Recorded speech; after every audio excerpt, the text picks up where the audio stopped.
मुझे आज भी याद है जब मैं पहली बार उस कुएं के पास गया था।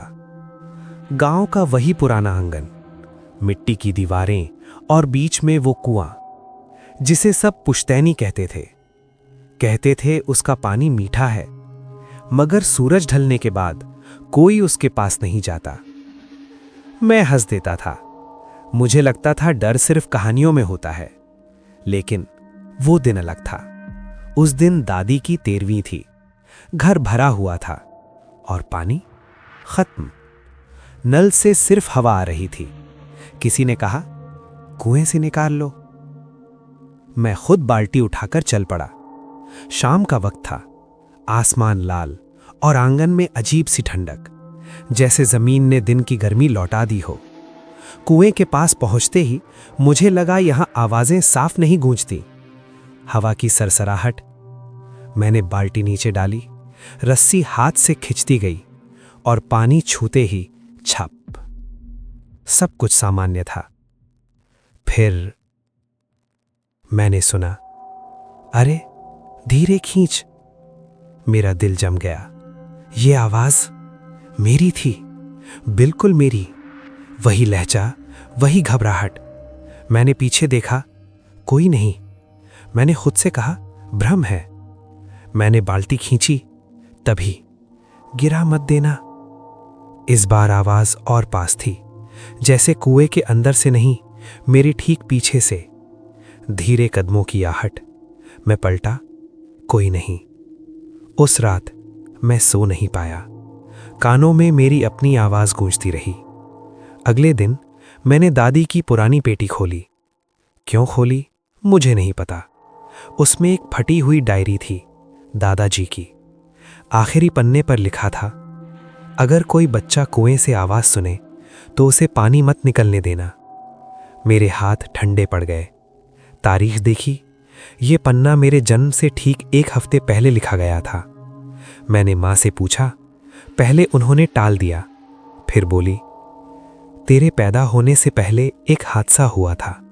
कुआं कभी सूखा नहीं था, मगर एक रात पानी बहुत नीचे चला गया।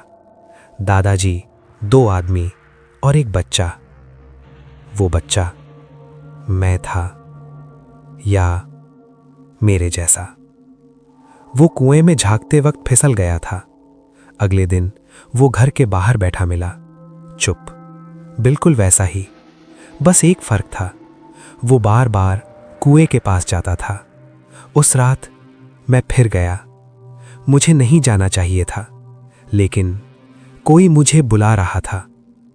दूर घंटी की आवाज। मैंने टॉर्च जलाई और झांका।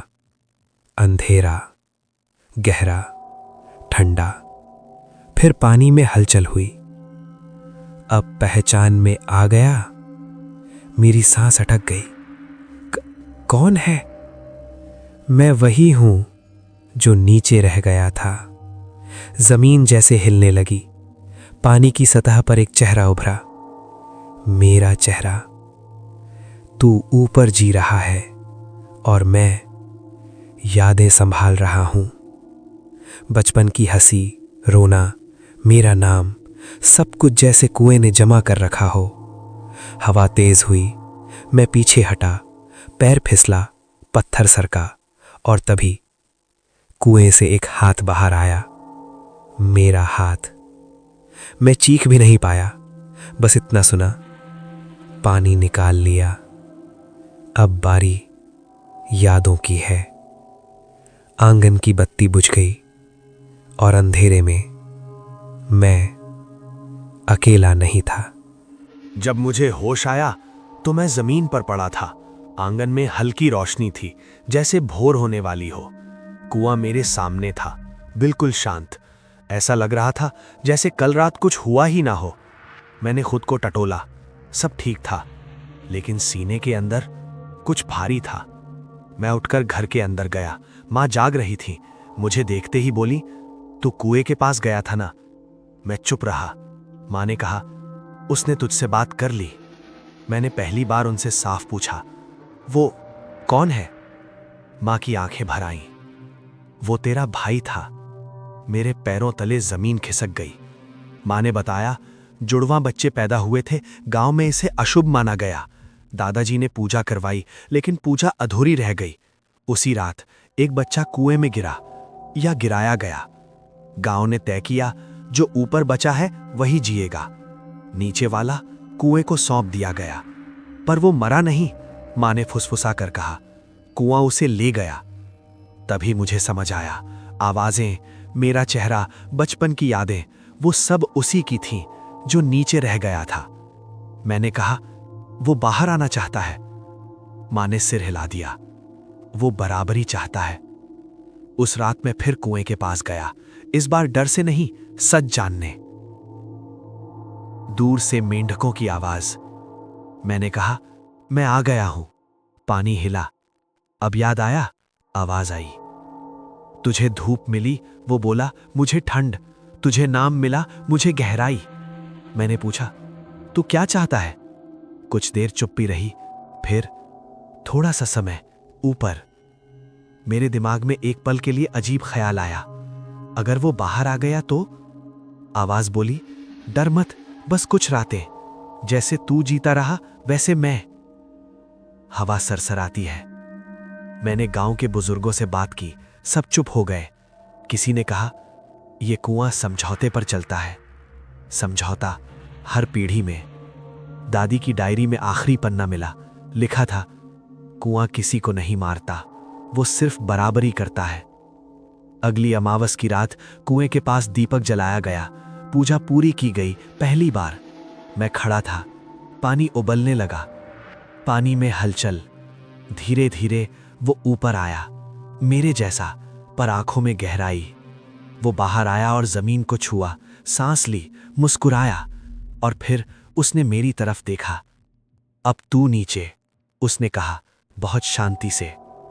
मुझे कुछ समझ नहीं आया। बराबरी, वो बोला, आधे दिन ऊपर आधे नीचे। मैं भागा, लेकिन कुएं के आसपास जमीन फिसलन भरी थी, जैसे बरसों से इंतजार कर रही हो। कदमों की आहट। उसने मेरा हाथ पकड़ा, मेरा ही हाथ। डर मत, उसने कहा, नीचे भी जिंदगी है, यादों की। मैं गिरा, अंधेरा, ठंडा पानी, और फिर आवाजें, बचपन की, मेरी नहीं, उसकी। जब मैं ऊपर आया, सूरज निकल चुका था। गांव वाले खड़े थे, मां रो रही थी। मेरे सामने मैं खड़ा था। वो ऊपर रह गया और मैं कुएं के भीतर। अब रात को जब कोई बाल्टी डालता है, मैं आवाज देता हूं, धीरे खींचने को कहता हूं, नाम लेकर बुलाता हूं, क्योंकि कुआं खाली नहीं है। यहां कोई नहीं मरता, यहां किसी न किसी को नीचे रहना पड़ता है। अब जब भी रात को कोई बाल्टी कुएं में डालता है, मैं आवाज देता हूं, धीरे खींचने को कहता हूं, क्योंकि कुआं खाली नहीं है। अगर आपको लगता है कि मैं झूठ बोल रहा हूं, तो अगली बार जब पानी भरने जाओ, बस एक बार अंधेरे में झांक लेना, और अगर नीचे से आपकी ही आवाज आए तो घबराना मत, क्योंकि हर कुआं किसी ना किसी को नीचे रखता है। और अब कमेंट करके बताओ, क्या तुम नीचे रहने के लिए तैयार हो?